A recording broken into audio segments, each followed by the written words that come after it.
noite aí a todos. Eu vou começar aqui essa exposição. Agradeço o convite aí do João Cassina, do pessoal. Agradeço a audiência do Anáhuac, que está aqui prestigiando. Obrigado, Anáhuac, o pessoal todo aqui. Eu vou falar, basicamente, uma coisa que eu tenho buscado esclarecer, que é uma mudança no padrão de vigilância e de segurança das grandes potências, principalmente a partir do 11 de setembro. Eu vou procurar falar rapidamente e abrir para a gente dialogar sobre o que está acontecendo e qual a importância que a criptografia adquire dentro dessa mudança no cenário internacional. Então, por isso que essa exposição chama Criptografia contra a Militarização da Internet. Em primeiro lugar, é preciso dizer o seguinte: a presidente da República do Brasil, no dia 24 de setembro de 2013, ela foi no plenário da ONU e fez um discurso. E ela não cometeu nenhum exagero, porque, em geral, os discursos diplomáticos eles são feitos com bastante rigor. Nesse discurso, ela deixou claro o seguinte: é preciso evitar que a internet se torne um novo campo de batalha entre Estados.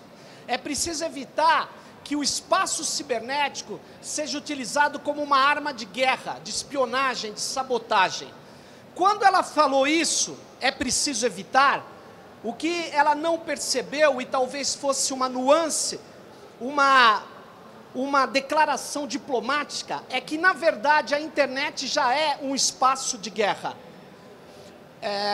O que está acontecendo é o seguinte. Espera só um pouquinho aqui que travou.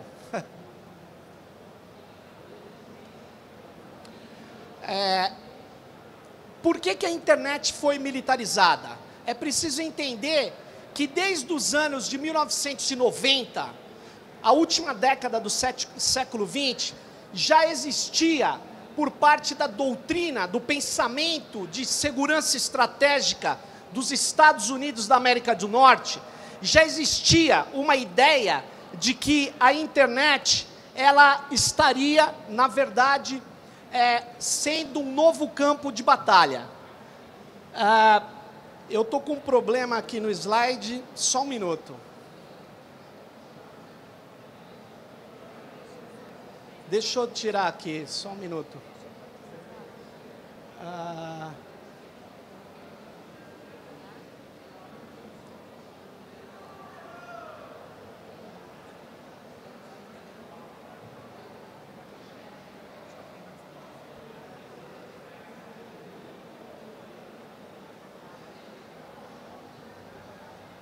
Oi.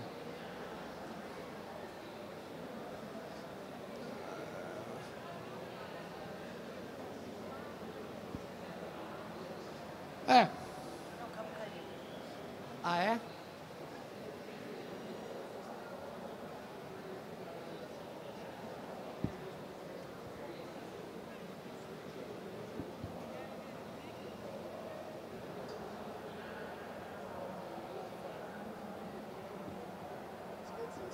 Espelha que é melhor. Na verdade, então, continuando, o que alguns caras da doutrina de segurança militar dos Estados Unidos fizeram foi mudar. Já eles propuseram o seguinte: com a existência da internet, existe uma mudança na doutrina militar, na doutrina de guerra. A internet fragiliza os estados diante de coletivos e de pessoas que tenham capacidade tecnológica. E o texto básico disso é esse livro, que é lançado por uma agência de pesquisa especial, que é a Rand Corporation. Esse livro foi lançado por John Arquila e David Rontfeld. E já nos anos 90, ele dizia o seguinte: a preparação para o conflito neste mundo, o mundo das tecnologias da informação, exigirá novas formas de organização. A informação e o conhecimento estão se tornando elementos chaves. Repare que o livro chama No Campo de Batalha de Atena. Atena é a deusa da guerra da sabedoria. Ela não é aquela que usa simplesmente a força bruta. Então, quando ele lança esse livro, ele está dizendo que o que deveria ser feito é trabalhar com instrumentos de inteligência, trabalhar com exatamente uma nova dimensão, que é a capacidade de manipular códigos na rede. E, na verdade, o John Arquila e David Rundfeld continua. Isso implica, entre outras coisas, de que Marte, o antigo deus da força bruta e da guerra, deve dar lugar a Atena, a bem armada deusa da sabedoria. Aceitar Atena como patrono desta era da informação representa um primeiro passo, não só para a preparação de conflitos futuros, mas também para preveni-los. Na verdade, continuando e resumindo a doutrina desse livro, o John Arquila e o David Rundfeld dizem: os Estados Unidos dominam a fronteira terrestre. Ao norte com o Canadá e ao sul com o México é completamente dominada e pacificada. Ele domina completamente a fronteira marítima. A doutrina militar norte-americana é a doutrina dos Mariners. Ele já dominava os mares, os oceanos, e toda a doutrina militar dele é baseada em porta-aviões e transporte de tropas pela via naval. A fronteira aérea também só tinha um rival que se desmantelou, a antiga União das Repúblicas Soviéticas.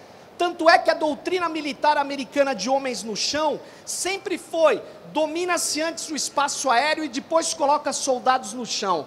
Por isso que eles têm vários helicópteros de apoio. É essa base da doutrina geoestratégica norte-americana. A doutrina aeroespacial foi o que liquidou a União Soviética.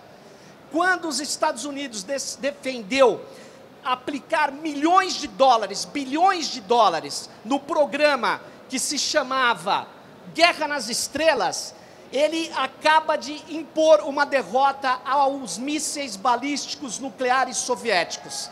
A fronteira aeroespacial estava dominada. Tinha duas fronteiras que o Arquila e o Rundfeld falavam que era frágil. São fronteiras frágeis. Uma era a fronteira interna, exatamente da onde surge o ataque às duas torres de 11 de setembro. Não foi um míssil, não foi uma bomba, foi um avião transformado em bomba internamente nos Estados Unidos. Segundo, que o Rundfeld já dizia, a outra fronteira que não se domina é a fronteira ciberespacial, onde um grupo de hackers, um grupo de militantes ciberativistas pode fazer frente ao poderio norte-americano. Então, o que eles escrevem? Eles escrevem isso nesse texto. Essa ideia já estava colocada, mas, na verdade, logo depois do ataque às duas torres de 11 de setembro, aquilo que parecia uma série de questões colocadas como hipóteses por parte de teóricos das relações de guerra ou internacionais norte-americanas, ela vira, na verdade, uma verdade. E aí é uma mudança brutal no sistema inclusive, vigilância norte-americano. A vigilância, ela deixa de ter como alvo aqueles que são elementos da espionagem estatal. A vigilância deixa de ter como importância a CIA. A CIA perde relevância em relação à NSA. E o que o Snowden nos mostrou foi exatamente esse esquema. O poderio bruto, militar, continua. O poderio de georreferenciamento, de análise, continua. Agora, a espionagem mudou. A espionagem muda completamente. E ela é feita invertendo aonde estão os elementos a serem espionados. Os elementos a serem espionados é aqueles que estão no ciberespaço. A doutrina americana passa a ser a seguinte: a qualquer momento, qualquer um que usa a rede mundial de computadores pode se tornar um inocente útil, um elemento da guerrilha contra-americana, um elemento da atividade anti-americana, ou um terrorista. E a qualquer momento, portanto, qualquer um pode ser esse elemento que vai fazer o ataque ao norte-americano.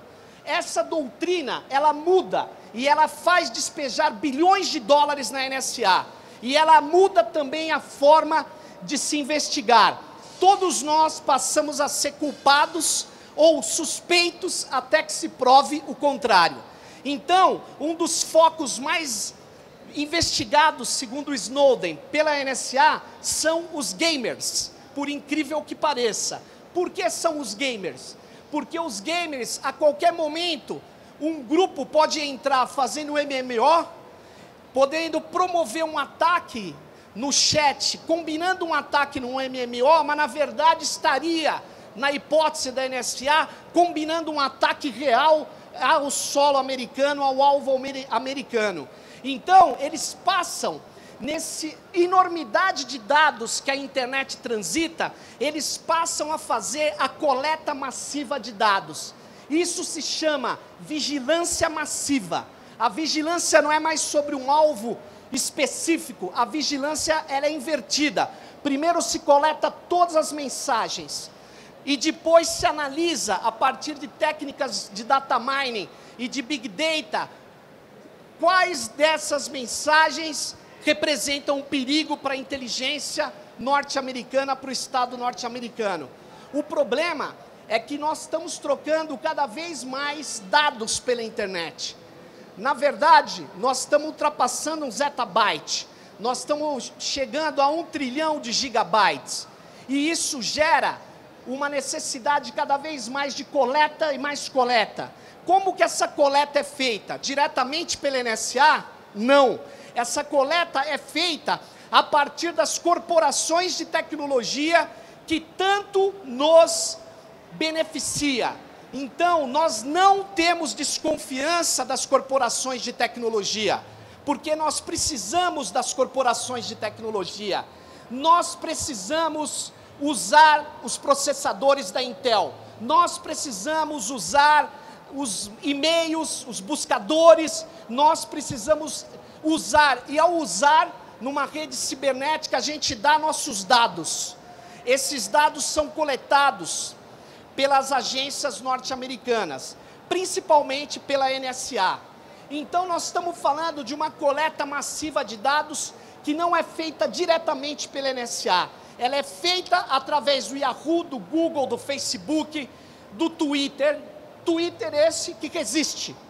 Mas, por ser uma empresa norte-americana, ele está submetido à legislação norte-americana e ao Patriot Act, a lei antiterror. A lei antiterror é clara: se existe suspeita de atividade terrorista, é preciso investigar. E, portanto, não adianta o Twitter falar: eu vou entregar os dados da investigação para quem está sendo investigado. A justiça americana não se posicionou até agora. E o Twitter reivindicou a entrega de dados de quem teve os seus dados coletados. Agora, são todas as empresas que agem pelo menos reclamando como o Twitter? Não. As empresas, muitas delas, fazem parte dessa ciberguerra, que não tem fronteira, não respeita cidadãos nem instituições. Veja o exemplo denunciado também pelo Snowden. Na verdade, a agência de inteligência britânica, em conluio com a NSA, ligou a câmera de mais de 1,8 milhões de pessoas que tinham contas no Yahoo. Ligou a câmera, filmou e fotografou. Aí você vai dizer o seguinte: essa foto é a foto do quartel-general ou da base da agência de inteligência britânica, o GCHQ, que passou mais de 1.800.000 imagens gravadas para a NSA. Imagens gravadas de pessoas fazendo sexo, de pessoas fazendo qualquer coisa. Na verdade, eles passaram as várias imagens. Ou seja, o cidadão comum, ele precisa ser investigado. Depois que ele é observado, tem a sua privacidade violada, aí você o descarta, ou não. Ou não. Na verdade, esse esquema de transformar a internet num campo onde é preciso policiar, vigiar e ter ações militares no seu interior, é o que os cypherpunks têm chamado ultimamente de militarização da internet. A vigilância massiva se realiza a partir da entrega de nossas informações a um conjunto de corporações de tecnologia.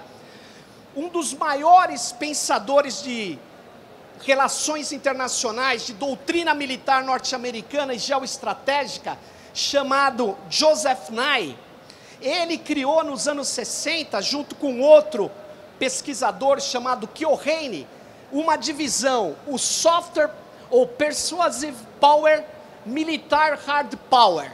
Na verdade, ele diz, o poder americano não é só o poder da porrada, da tecnologia de bomba, da capacidade técnica. O poder norte-americano é de encantamento, é o persuasivo, é o poder que vem através do cinema, da rede, das corporações, é o poder cultural que eles têm sobre os vários povos do planeta. Mas essa doutrina, ele foi muito aceita e ela é chamada de doutrina realista, quem estuda relações internacionais. Mas, na verdade, recentemente, esse livro está disponível na internet, eu sugiro que todos vocês leiam, porque o Joseph Nye, ele é um dos principais assessores do Departamento de Estado americano, e é também um grande teórico das relações internacionais. E nesse livro, Cyber Power, ele deixa claro e confirma essa enorme mudança do sistema de vigilância, de espionagem, de militarização, para algo preventivo nas redes informacionais. E, na verdade, não que esse esquema da NSA, esse esquema de soft power, tenha alterado as ações do hard power. Na verdade, o soft power, ou as técnicas de vigilância pela rede, pelos celulares, têm sido usadas cada vez mais em combinação com o que a gente chama de internet das coisas. E uma das maiores invenções que porta essa característica da internet das coisas se chamam drones. Os drones na gestão Obama mataram 2.400 pessoas, a maioria delas por georreferenciamento pelos celulares. Se você observa o que o poderio militar americano está fazendo, é cada vez uma combinação de ações no mundo da comunicação digital e no mundo das ações mais pesadas da guerra. Mas o grande trunfo dos Estados Unidos nessa espionagem, nessa alteração da doutrina global, é o uso de empresas que nós temos ou nós acreditamos que são fundamentais para a nossa vida, para a nossa vontade, para os nossos afetos, para o nosso entretenimento. Pegue o exemplo da Microsoft, que integra há muito tempo o sistema de vigilância massiva dos Estados Unidos. Isso aqui é a licença, antes do Snowden denunciar, a licença que a gente assina, a política de privacidade do Windows. O Windows 8 e o Windows Server. Olha lá o que está escrito. Coleta e uso de suas informações, coleta e uso de informações do seu computador.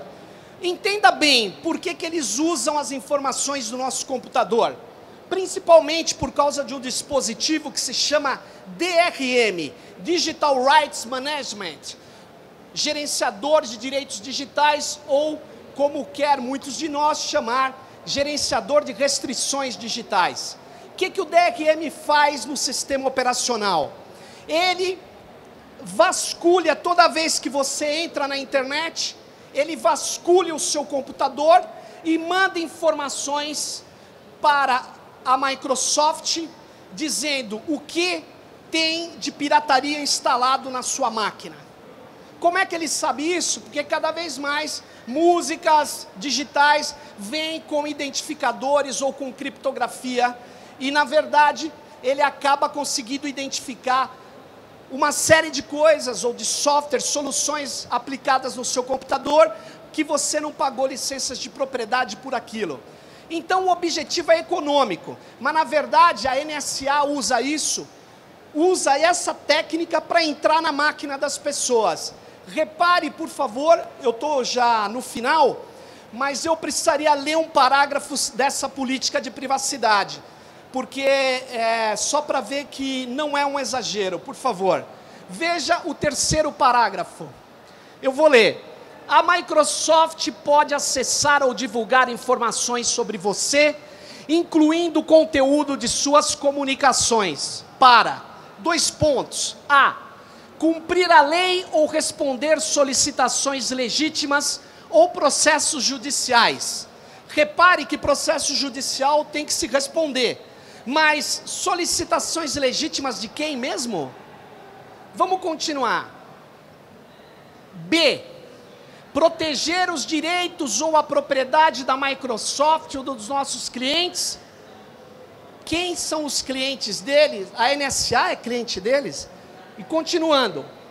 A aplicação dos nossos contratos que regem o uso de software. C. Adotar providências quando acreditamos de boa fé. Repare que não é de má fé, é sempre de boa fé, um termo jurídico importante. Que esse acesso ou divulgação seja necessário para proteger a segurança pessoal dos funcionários da Microsoft, dos clientes ou do público em geral. Ou seja, ele pode entrar na nossa máquina, aquela política que a gente deu yes, ele pode entrar na nossa máquina absolutamente para tudo. Inclusive, essa é uma licença que o protege contra processos jurídicos, como, por exemplo, a presidente da República do Brasil, o presidente da Embraer, que vai passar mensagens encriptadas. Só que ele vai usar a criptografia em cima do sistema operacional Windows. E aí ele vai passar mensagens das licitações que a Embraer vai enfrentar Bombardier, ou os aliados americanos, e ninguém vai buscar essa informação do computador deles. Tudo isso não passa de paranoia. Então, na verdade, nós temos uma série de elementos que mostram que esse tratamento massivo de informação não é bobagem. Dê uma olhada nisso. Isso aqui é uma montanha no deserto do Utah, gigantesca. E esse prédio, na verdade, são 4 andares do IMB, quem conhece São Paulo, um em cima do outro e completamente usado para quê? Isso é o data center que a Wired fotografou há muito tempo atrás da NSA. Repare, você não coloca um prédio no meio de um deserto gelado para levar as pessoas de carro, porque ficaria mais legal, há um aquecimento global, então é melhor ir para o deserto gelado. Não, você faz isso porque aí vai estar principalmente servidores que vão processar informações. Na verdade, aquelas 2 caixas ali, além de ter o clima mais frio, eles têm a refrigeração de todo o data center com aquela 2 enormes caixas de água. E na verdade, você fala assim, tudo isso aí não passa de especulação. Então, para não deixar, na verdade, a gente ficar com a pecha de que é uma teoria da conspiração, eu entrei na página do Congresso americano, na verdade na página do Congresso que legaliza ou que analisa as ações da inteligência. Eles têm lá um comitê de inteligência. O comitê da inteligência, ó, eu entrei na época que a NSA estava levando o pau da Alemanha, do Brasil, do mundo inteiro, e o presidente do comitê, Mike Rogers, estava dizendo e estava defendendo no Congresso americano que a NSA deveria fazer isso que ela faz mesmo, porque é só assim que você pode ter medidas contra terroristas. E depois, eu fui olhar, na verdade, uma lei que tinha sido aprovada no Congresso americano, e só não foi aprovado no Senado, porque o Snowden tinha feito aquela denúncia e abalado a convicção política, ou melhor, a conjuntura política favorável à aprovação dessa lei. A lei que eu falo é o Cyber Intelligence Sharing and Protection Act, conhecido por nós como CISPA. O que o CISPA faz? O CISPA, ele na verdade, ele é uma proposta de ação privada.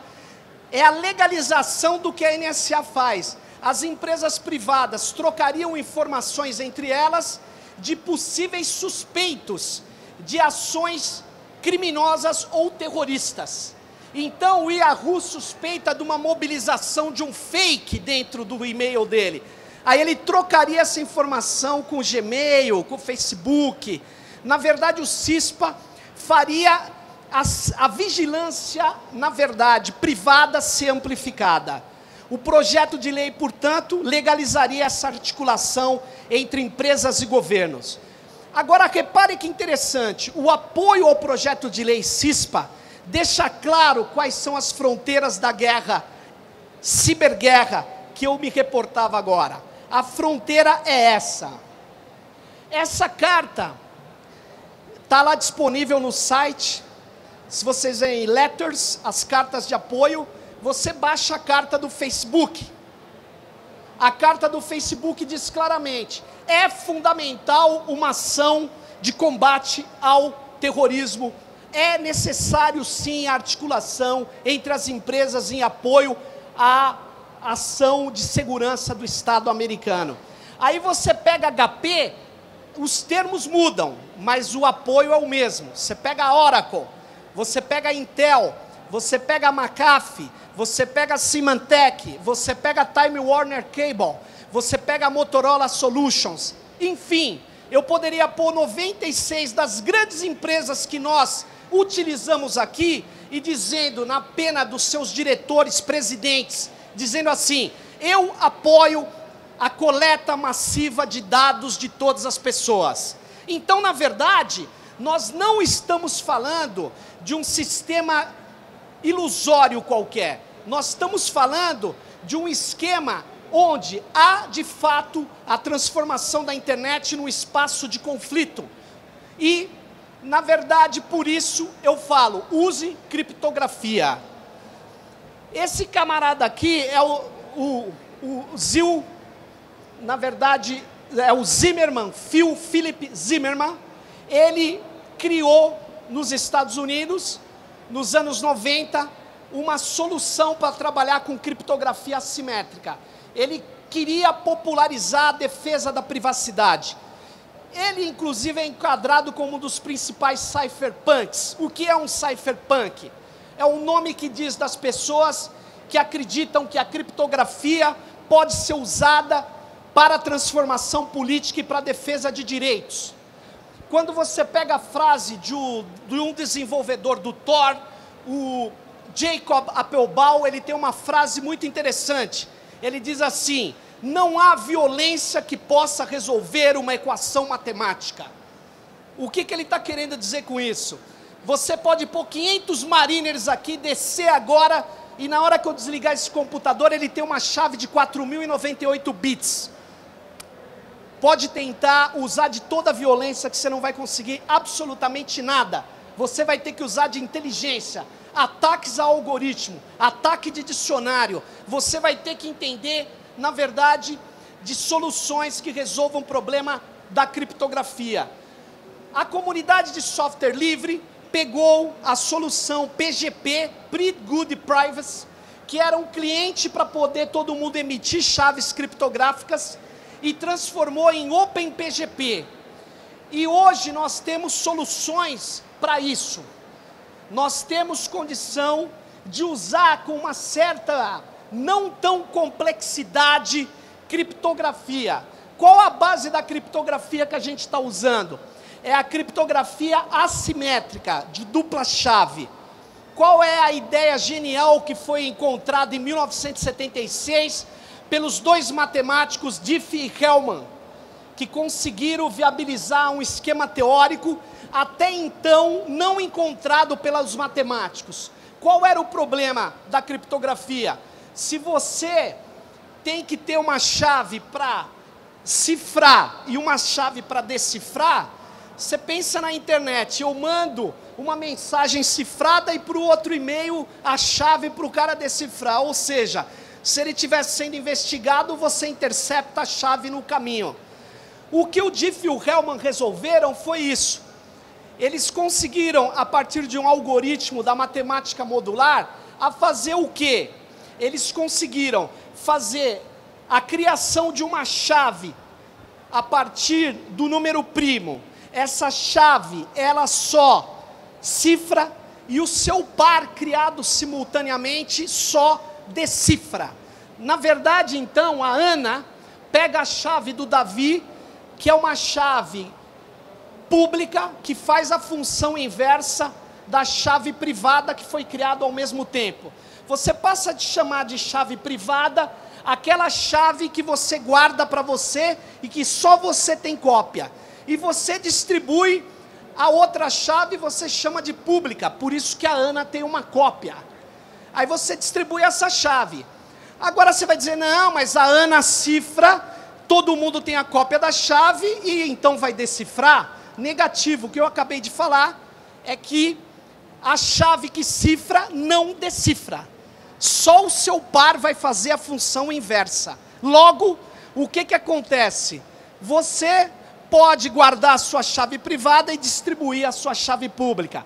A Ana quer mandar uma mensagem que só o Dave ou Davi possa responder, ou minto, possa ler, então ela pega a chave do Davi pública, escreve a mensagem, ela tem absoluta segurança?